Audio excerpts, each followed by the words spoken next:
Beleza, pessoal? A dica de hoje é sobre a defesa do executado no redirecionamento da execução fiscal.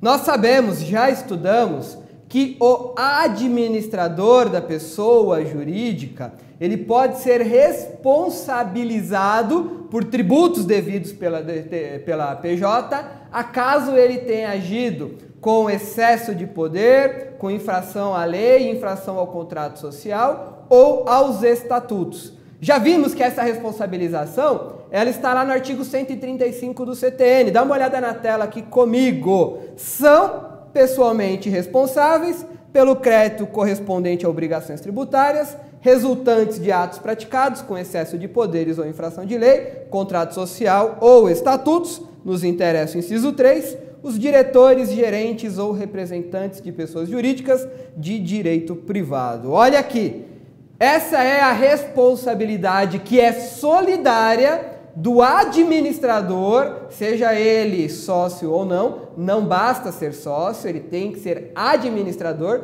responsabilidade solidária entre o administrador e a PJ, administrador sócio ou não, relativamente a tributos devidos resultantes de atos praticados com infração à lei, contrato social, estatutos, etc. e tal. Pois bem, pessoal, nós sabemos que o mero inadimplemento não enseja o redirecionamento, súmula 430 do STJ, e que o encerramento irregular, este sim, enseja o redirecionamento, súmula 435 do STJ. Pois bem, pessoal, esse redirecionamento, ele pode acontecer antes ou ele pode acontecer depois do processo, da propositura do processo de execução fiscal. E isso tem total relevância em relação ao meio de defesa escolhido pelo executado.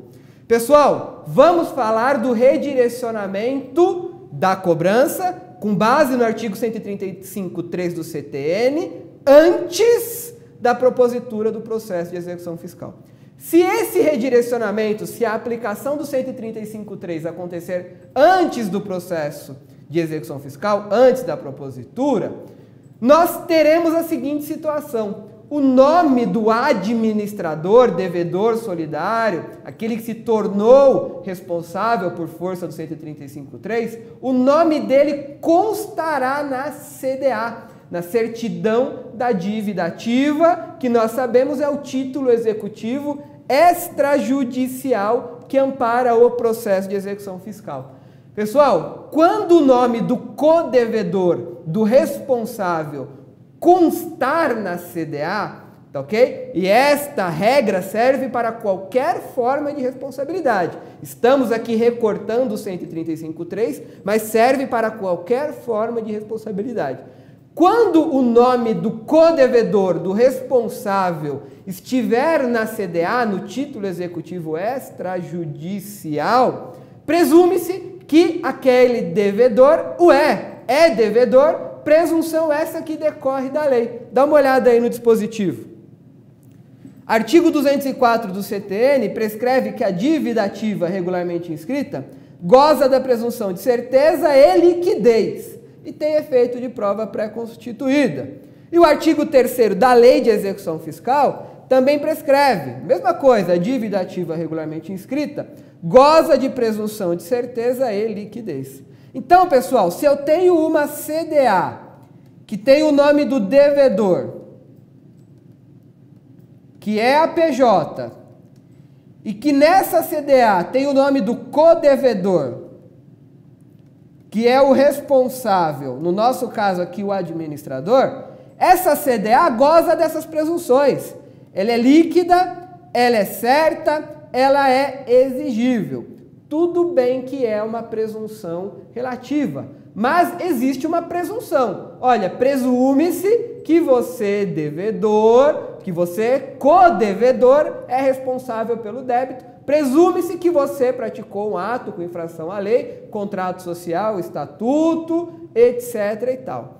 Pois bem, nesses casos, pessoal, a responsabilidade do administrador, ela é presumida.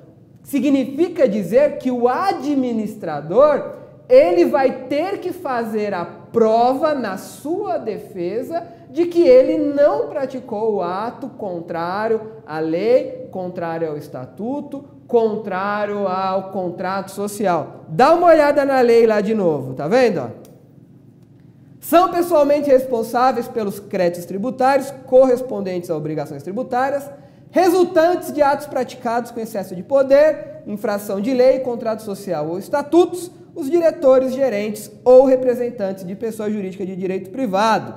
Quando o nome desse codevedor, desse diretor, desse representante, desse administrador constar na CDA, ele vai ter que, na sua defesa, fazer prova que ele não praticou esse ato contrário à lei, esse ato contrário ao contrato social, contrário aos estatutos ou com excesso de poder. Olha para mim, se o nome dele consta na CDA, ele tem que, o devedor, o codevedor, o administrador, tem que fazer a prova de que ele não se enquadra nesses requisitos do artigo 135.3 do CTN. Do outro lado, quando o redirecionamento ocorrer depois da propositura da execução fiscal, ou seja, é sim caso de aplicação do 135.3, estou falando aqui do 135.3, mas a lógica é a mesma para qualquer forma de responsabilidade nesses moldes, a do 134 também. No caso do 135.3, se a pessoa for responsabilizada posteriormente à propositura da execução fiscal, ou seja, se o nome do codevedor, do responsável, não figurava na CDA, a CDA só tinha o nome da PJ, estava lá a PJ, foi proposta a execução fiscal. Depois de proposta a execução fiscal, o poder público quer incluir o administrador no polo passivo da cobrança, ou seja, ele não figurava na CDA originária. Pois bem, nesse caso, se a inclusão do administrador ocorrer posteriormente, aí é o poder público que deve fazer a prova de que houve infração à lei, infração ao contrato social, infração ao estatuto ou excesso de poder. Então, só poderá haver a inclusão depois de proposta de execução fiscal se o poder público provar. Não basta pedir, olha, eu quero a inclusão do administrador no polo passivo. Ele tem que pedir a inclusão e provar que aquele administrador praticou um ato contrário à lei, contrário ao estatuto, com excesso de poder, etc. O poder público tem que provar. Ou então o poder público tem que provar que houve o encerramento irregular da pessoa jurídica, lá de acordo com a súmula 435 do STJ. Pessoal, essa questão tem repercussão direta com o meio de defesa escolhido pelo codevedor, pelo coexecutado. E é aqui o X da questão dessa dica. Quando o nome dele consta na CDA, ou seja, quando ele foi incluído no polo passivo da cobrança antes da propositura, como a CDA goza da presunção de certeza, liquidez e exigibilidade, esse codevedor, esse administrador que foi responsabilizado, ele deverá se defender através dos embargos à execução fiscal. Ele vai ter que produzir prova da sua não responsabilidade e essa prova só é admitida em sede de embargos à execução fiscal. Ou seja, quando o codevedor foi responsabilizado lá na CDA, o nome dele figura na CDA, ele não pode se defender através de exceção de pré-executividade. Ao contrário, na segunda situação, quando o nome dele for incluído na CDA posteriormente à propositura da execução fiscal, ou seja, o nome dele não estava originariamente na CDA, mas foi incluído, naquele momento em que o fisco produziu a prova para essa inclusão, nesse caso o meio de defesa do codevedor, do coexecutado, poderá ser a exceção de pré-executividade. Então, se o nome dele foi incluído lá na CDA, como a CDA goza da presunção de certeza, liquidez e exigibilidade, não é admissível exceção de pré-executividade como meio de defesa. Agora, se o nome dele for incluído posteriormente no curso do processo de execução, ele pode se defender através de exceção de pré-executividade. Dá uma olhada na tela aí. Conforme assentado em precedente 10 da seção, é uma ementa de acórdão, inclusive sob o regime do artigo 543C do CPC, não cabe exceção de pré-executividade em execução fiscal promovida contra sócio que figura como responsável na CDA. Olha aí, se ele figura como responsável na CDA, o sócio administrador, não cabe exceção de pré-executividade. É que a presunção de legitimidade impõe ao executado o ônus de demonstrar a inexistência da sua responsabilidade tributária. Demonstração essa que deve ser promovida no âmbito dos embargos. Aqui comigo? Então, nesse caso, ele vai ter que fazer a prova da sua não responsabilidade nos embargos. Tá ok, pessoal? Para fechar o raciocínio, dá uma olhada aí na tela comigo.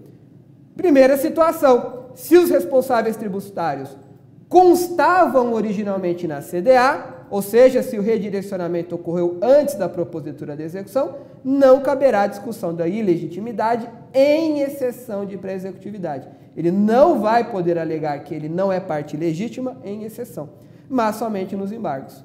E a segunda situação, ao contrário, se houver o redirecionamento da cobrança com a inclusão dos codevedores no curso do processo de execução fiscal, com prova dos pressupostos, após já instaurado o processo, caberá então a defesa por meio de exceção. Vamos ver como isso veio no exame de ordem, questão discursiva aí na tela. A União ajuizou a execução fiscal em face da pessoa jurídica ABC Águas Limitada e de João, diretor da pessoa jurídica, cujo nome estava indicado na CDA. Então, o nome do administrador estava indicado na CDA para a cobrança de valores relativos ao imposto sobre a renda, imposto de renda, supostamente devidos. De acordo com a União, a atribuição de responsabilidade ao diretor estaria correta, tendo em vista o inadimplemento do tributo pela pessoa jurídica. Diante desse caso, responda aos itens a seguir. Inadimplemento não gera responsabilização, súmula 430 do STJ, nós já vimos.